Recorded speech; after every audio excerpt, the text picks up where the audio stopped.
OBC कितना है? 27%। 27%। 22% कौन है? एससी। 80। कितने परसेंट हो गया? अदर्स हो गए हाँ इसमें हाँ जाके हाँ, बिल्कुल। 49%, कुछ परसेंट तो ये जाता है एससी एसटी। उसके बाद सारा आरक्षण बचेगा क्या? एक सवाल और आता है, सीजेपी को समर्थन करने के लिए सभी पार्टियां आ गई, ठीक है, आरक्षण के मामले में कोई नहीं आई। नमस्कार, स्वागत है आपका। आज दो पत्रकार आपके साथ हैं, वरिष्ठ पत्रकार सतवीर सिंह जी और मैं राजेश झा। एक चर्चा है आरक्षण के ऊपर, आरक्षण पे भी और सीजेपी भी। अभी हाल फिलहाल सीजेपी का आंदोलन हुआ था और अभी थोड़ी दिनों पहले आरक्षण पे भी हुआ है। आरक्षण क्यों फीका रहा? आरक्षण का जो प्रदर्शन था वो तो और ज्यादा होना था, लेकिन आरक्षण को दबाया गया, इस प्रदर्शन को, या दब गया। सीजेपी को उठाया गया या दबाया गया। आखिर मामला क्या है? क्या आरक्षण बदलाव आवश्यक है? आपकी क्या राय है? आप भी बताइएगा कमेंट पे। लेकिन दो पत्रकारों की राय। सतवीर जी, आपका स्वागत है। भाई साहब, सीजेपी के आंदोलन को भी आपने कवर किया है और आरक्षण को भी कवर किया, क्या फर्क लगा? देखिए, जो सीजेपी का आंदोलन था, एक वो यहाँ से ना, जनक उसका जो अमेरिका था, अच्छा, विदेश से था। विदेश से जुड़ा हुआ था, क्योंकि उसने यहाँ के इस मुद्दे को पकड़ा और मुद्दा पकड़ते ही वो फूल की तरह एकदम से फैलता गया वो। फैलता गया। लेकिन आरक्षण जो है एक देसी मुद्दा है, अपने देश का मुद्दा है। और उसमें जो है, देखिए, होता क्या है कि जिस समय आरक्षण की डिमांड आई, तो उसमें आरक्षण जो है आज से नहीं है, जब से अंग्रेज चले गए हैं और ये व्यवस्था लागू हुई तब से ही आरक्षण लागू है। लेकिन जो सीजेपी वाला मामला था, इसको तो शायद ये कहूँ कि विपक्ष शायद इसी फिराक में था कि कब ये कोई ऐसा मुद्दा आए और हम इसे कैसे करें। तो ये अगर वो सुप्रीम कोर्ट के जो जज साहब अगर ये ना कहते कि कॉकरोच की तरह आप आ जाते हो, तो शायद ये मुद्दा ना होता। जी, बहुत अच्छा, सही इन्होंने कहा। सीजेपी का जो मामला आया था, सीजीआई की एक बयान की वजह से कॉकरोच एक शब्द उन्होंने यूज किया, जिसको हायर किया, और एक अमेरिका से एक लड़का उस शब्द को हैक करता है एक सीजेपी के रूप में। कॉकरोच जनता पार्टी की निर्माण होती है और कॉकरोच जनता पार्टी कॉकरोच की तरह दिल्ली में इकट्ठे होते हैं। लेकिन एक बहुत गंभीर सवाल है, भारत की सरकार के खिलाफ या भारत के खिलाफ इतना बड़ा आंदोलन विदेश से तय हो जाता है। चलिए, सीजेपी का आंदोलन तो फिलहाल रुका हुआ है, लेकिन जो वास्तविक समस्या थी वर्षों से, दशकों से, आरक्षण का, आरक्षण क्यों लागू किया गया, इसका पहले बात करते हैं। बाबा साहब भीमराव अंबेडकर जी ने, या कांग्रेस की सरकार थी, तत्काल सरकार थी उस वक्त, उन्होंने बीपी सिंह के समय में यह चीज किया था कि 10 साल के लिए आरक्षण को लागू किया जाए।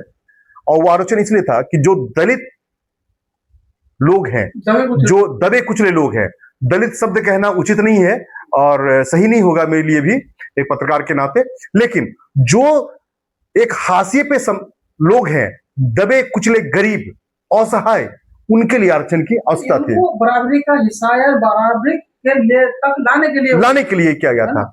लेकिन आज आरक्षण का ये मामला है ना, बिल्कुल बदल गया है। आज आरक्षण के लिए कौन चिल्ला रहे हैं? चिराग पासवान जी। क्या चिराग पासवान को आरक्षण की जरूरत है? आपने बहुत अच्छा सवाल करा। हम ये कह रहे हैं ये क्रीम लेयर ले आओ, अरे जिसको जरूरत है उसको दो। नहीं, लड़ तो रहे, चंद्रशेखर रावत जी बोल रहे हैं कि भाई देखिए, मैं इस बात का पक्षधर हूँ कि जो इस आरक्षण को ले चुका है और वो इस पद पर पहुंच चुका है, तो उसे छोड़ देना चाहिए। नहीं, अभी तो कई सारे लोग हैं, बेटा आईएएस है, बेटी आईएएस है, खुद राजनेता है, ऐसे कई सारे लोग हैं। उन्हें नहीं लेना चाहिए, क्योंकि उन्हें स्वतः ही छोड़ देना चाहिए कि ठीक है, क्योंकि जब वो आरक्षण से उस पायदान पर पहुंच गए जहाँ बाबा साहब कल्पना करते थे, उस कल्पना तक आपने उसे छू लिया है, तो आपको स्वतः ही उस को छोड़ देना चाहिए। और जो अभी नीचे दबे कुचले लोग हैं, उनको ऊपर उठाने के लिए काम करना चाहिए, उनके लिए ही आरक्षण लागू होना चाहिए। और अंतिम हाशिए पे जो खड़ा है इंसान, उसको लाने के लिए, उसको ऊपर उठाने के लिए आरक्षण का प्रयोग किया जाना चाहिए, न कि आईएएस आईपीएस इन सब लोगों को जो बन चुके हैं या सांसद बन चुके हैं या मंत्री बन चुके हैं, उनको तो इस चीज को नहीं लेना चाहिए। चंद्रशेखर रावत जी करोड़ों की गाड़ियां में विदेश घूमते हैं, क्या उन्हें आरक्षण की जरूरत है?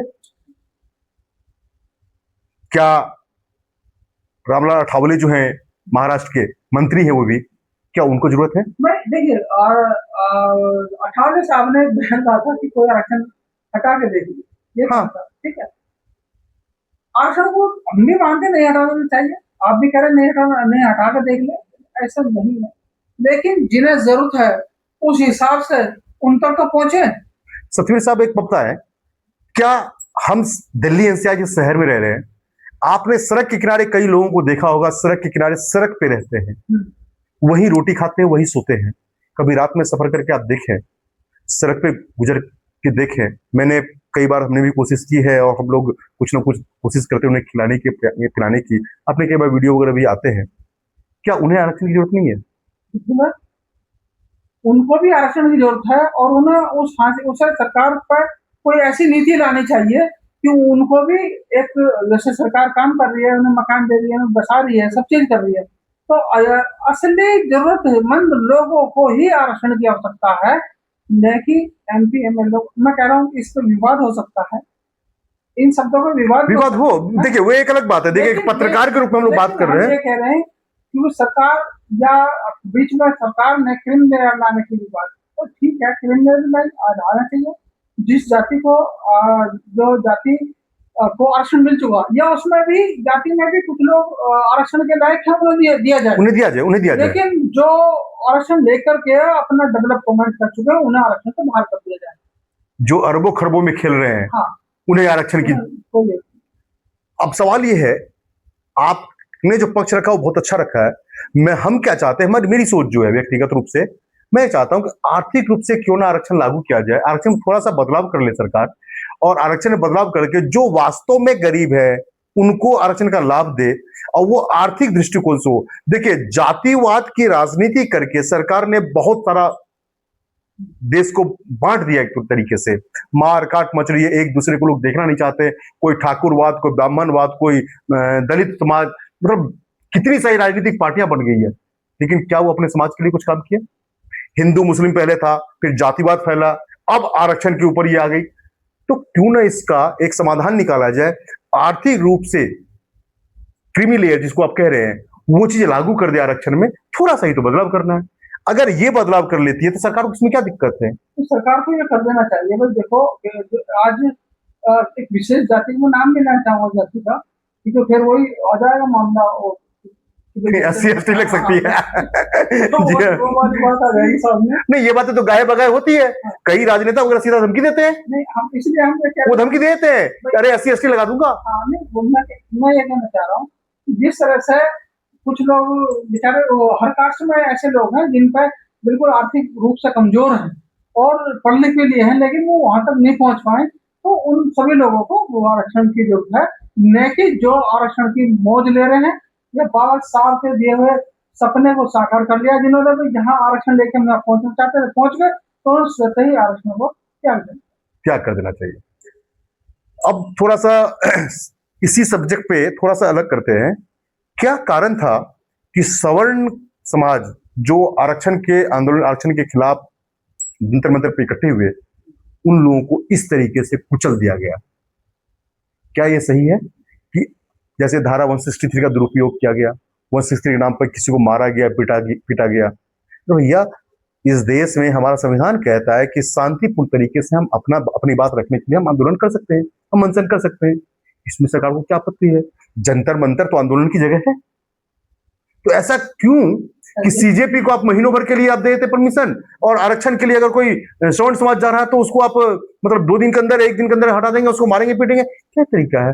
नहीं, अब देखिए, जो सीजेपी का परमिशन थी ज्यादा दिनों तक थी, लेकिन उसमें कुछ और लोग भी बढ़ते चले गए, राजनेताओं की भागीदारी बिल्कुल। लेकिन ये जो स्वर्ण समाज के लोगों ने जो विरोध जताया था, 1 दिवसीय था, 5 बजे तक था, लेकिन फिर वो किसी वजह से 7 बजे तक कर दिया गया।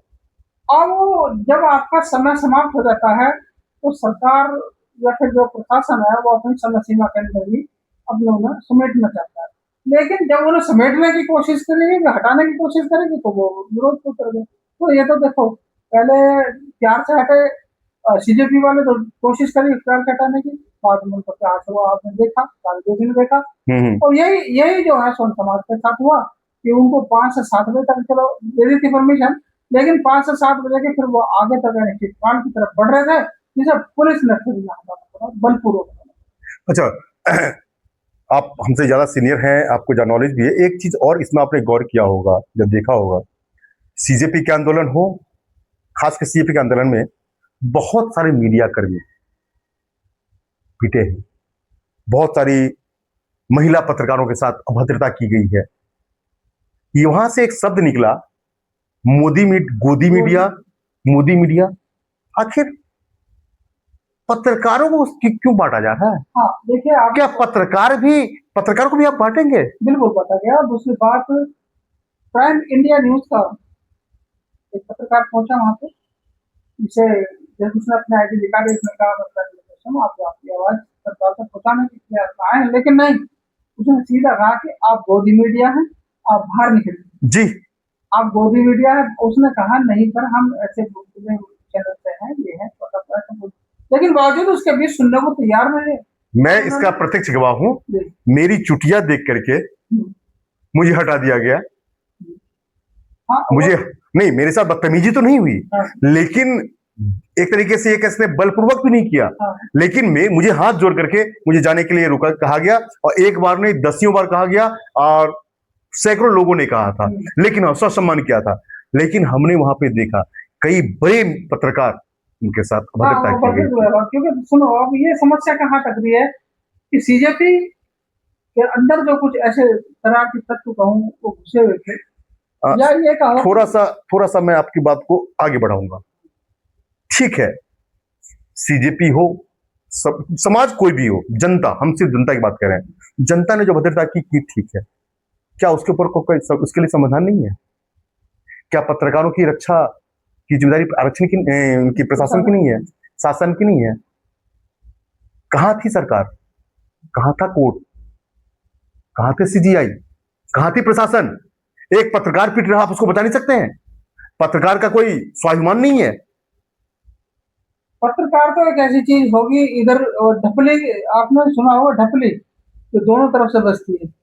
अगर जनता की आवाज उठाने जाए और जनता को लगता है कि हमारी आवाज को ये गोदी मीडिया है, उस हिसाब से कि हटाओ इसे, पीटो, यानी कि उधर से ढपली बजी, और पुलिस को लगता है कि यार ये इसको हवा तूल देंगे, इसलिए नहीं आप हटाओ, तो ढपली की तरह बज रहा। क्या कहीं ऐसा तो नहीं कुछ पत्रकार जो है आजकल उनमें भी कुछ गलतियां हैं, कुछ कमियां हैं, वो सीधा हम पत्रकार, हम लोग सिर्फ आरोप लगा सकते हैं, हम सिर्फ आरोप लगा सकते हैं, प्रमाणित नहीं करना काम है।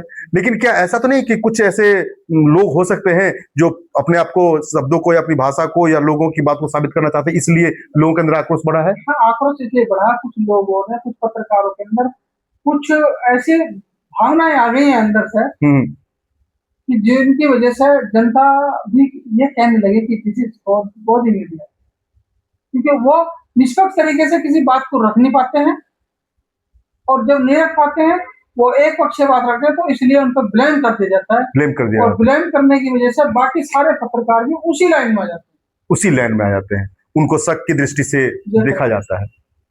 क्या रास्ता, क्या उपाय क्या है? तो रास्ता इसके लिए तो भाई, ये तो पत्रकारों को ही अपने अंदर परिवर्तन लाना पड़ेगा। और अभी 1 महीने पहले एक खबर भी आई थी, मैं आपको एक बार बता दूं, उसमें लिखा था कि वहाँ की एक लखनऊ की एक वो थी यूनियन पत्रकारों की, उन्होंने लिखा था असली पत्रकार और नकली पत्रकार की पहचान। जी हाँ, ये तो चला है, और मैं उस संगठन से जुड़ा भी हूँ, हमारी बात भी हुई थी। तो हम चाहते हैं कि देखो, क्योंकि जो इस व्यवसाय को बदनाम करने पर तुले हैं, जो बिना डिप्लोमे के, डिग्री के इस क्षेत्र में आ गए, जिन्हें पत्रकारिता का पूरे तरह से एक विधिवत ज्ञान ना हो, और वो फिर आ जाते हैं, माइक लगा देते हैं, ये कर देते हैं, तो क्योंकि वो लोग जो पेज है इसको व्यवसाय को बदनाम करते हैं। एक तो बात ये भी है, दूसरा एक बात और पूछना चाहूंगा, जनता का सवाल है ये भी, और लोगों की बात है, अगर कहीं कुछ घटना घटती है, आप वहां कवर करने के लिए जाते हैं, आप कवर करते हैं, लेकिन दूसरा पक्ष, एक पक्ष का तो आपने ले लिया, दूसरा पक्ष वहां अवेलेबल नहीं है, तो क्या वो आज के डेट में जो वो पत्रकार हैं, उनके ढूंढने के लिए महीनों उनके पीछे दौड़ेंगे? संभव नहीं हो सकती है ना। तो क्या ये चीज सही है? ऐसा भी तो हो रहा है। अब उसमें ये बात आती है उसमें अगर हम कह दें जैसे सरकार ने, सत्ता पक्ष ने कुछ ऐसी बातें कही, अब मैं विपक्ष में सबके पास जाकर सबके बयान लूं, संभव नहीं है। ये संभव है? पहला चीज। दूसरा चीज एक आती है, आपने व्यवसाय की बात बहुत अच्छी कही है। सबके लिए कानून है, सबके लिए संविधान है, हमारे लिए भी उनके लिए भी है। लेकिन जब एक पत्रकार के साथ बदतमीजी होती है, पत्रकार के ऊपर मुकदमे होते हैं, पत्रकार के साथ मारपीट होती है, तो संविधान कहां चला जाता है? पहला चीज। दूसरा चीज एक और, वकील की फीस फिक्स है, डॉक्टर की फिक्स है, पुलिस प्रशासन उनकी भी फिक्स है, नेताओं की तो खैर बस एक बार बनना है और कई पुस्तें खाएगी, उनको पेंशन मिलेगी।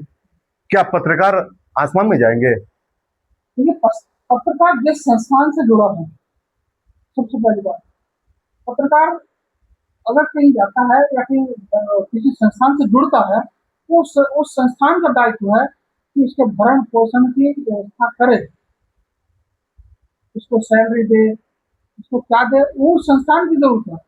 जो उस आपको लगता है कि आज के समय में कितने संस्थान ऐसे हैं जो अपने पत्रकारों का शोषण भरण पोषण कर सकते हैं? नहीं, भरण पोषण कर सकते हैं, सक्षम भी है। हाँ, नहीं कर भी रहे हैं और करते भी हैं, लेकिन जो बाकी जो निचले तबका जो आईडी ले लेते हैं सिर्फ, हाँ, ये तो फर्जी, ये सब जो है वो तो गलत है। उनका क्या है?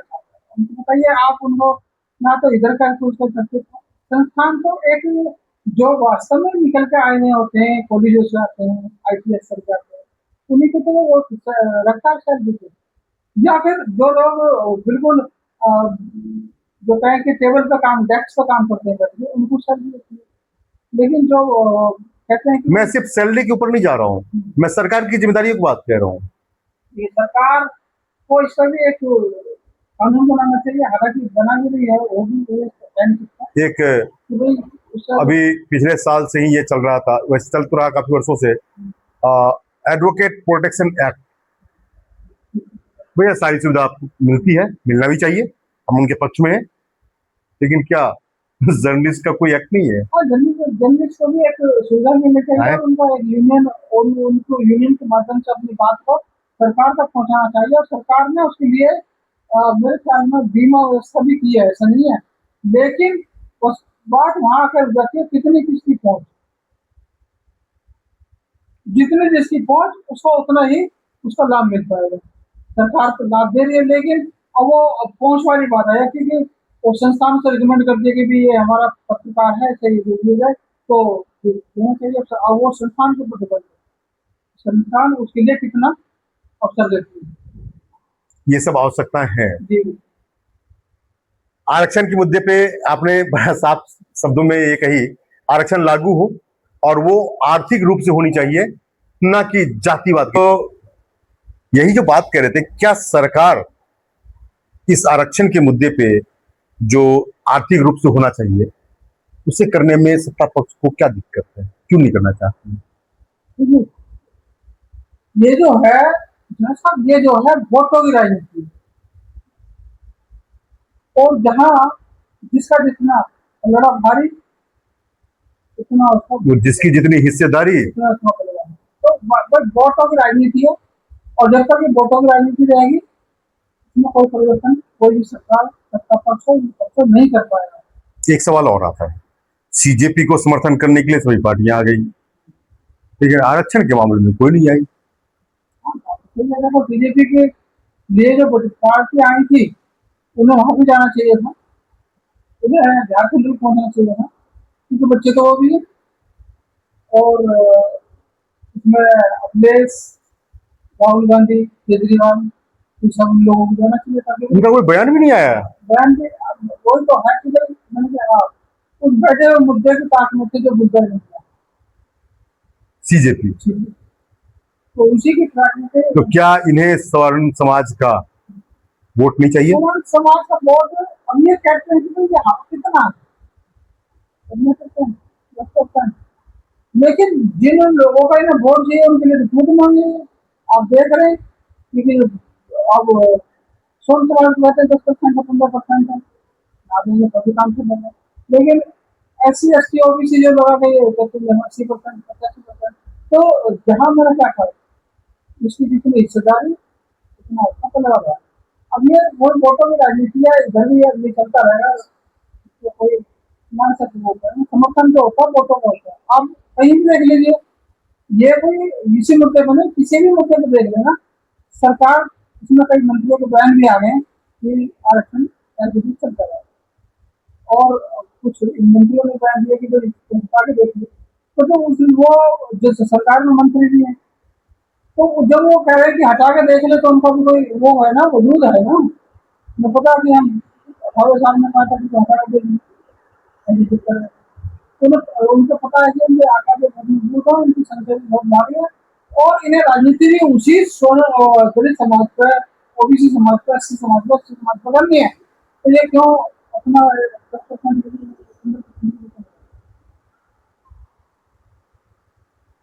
ये इस तरह का है। समाधान क्या है? समाधान तो देखिए, जो आपने पहले बताया कि आर्थिक आधार पर जो होना चाहिए, वो आर्थिक ईडब्ल्यूएस करके 10% लोगों को दिया भी है। ईडब्ल्यूएस ईडब्ल्यूएस दिया, उसका यूजीसी लागू कर दिया, ये क्या है? ईडब्ल्यूएस में कितनी परसेंट है? 10%। ठीक है, सवाल इस बात सुनिए, ओबीसी कितना है? 27%। 27%। 22% कौन है? एससी 80। कितने परसेंट हो गए? अदर्स हो गए इसमें जाके। हाँ बिल्कुल। 49%, कुछ परसेंट तो ये जाता है एससी एसटी। उसके बाद सारा आरक्षण बचा ना, बच गया। तो वो उसको उसको कौन देगा? उसको सिर्फ स्वर्ण समाज लेगा उसमें, लेकिन उसमें से भी अब 51% में से 10% और काट लो, कितने ईडब्ल्यूएस वाले, हाँ तो अभी तो 41% में फिर कौन आ रहे हैं? स्वर्ण समाज वाले आ रहे हैं। सोन समाज। सरकार समझती है कि जो दिन भर फिर भी तुम तो अच्छी बात है। लेकिन यूजीसी जैसे एक्ट आकर के तो उसे भी खराब कर रहे हैं। देखिए, मैं ये कह रहा हूँ, जब मैं चोर नहीं हूँ तो मैं चोरी करूंगा नहीं ना।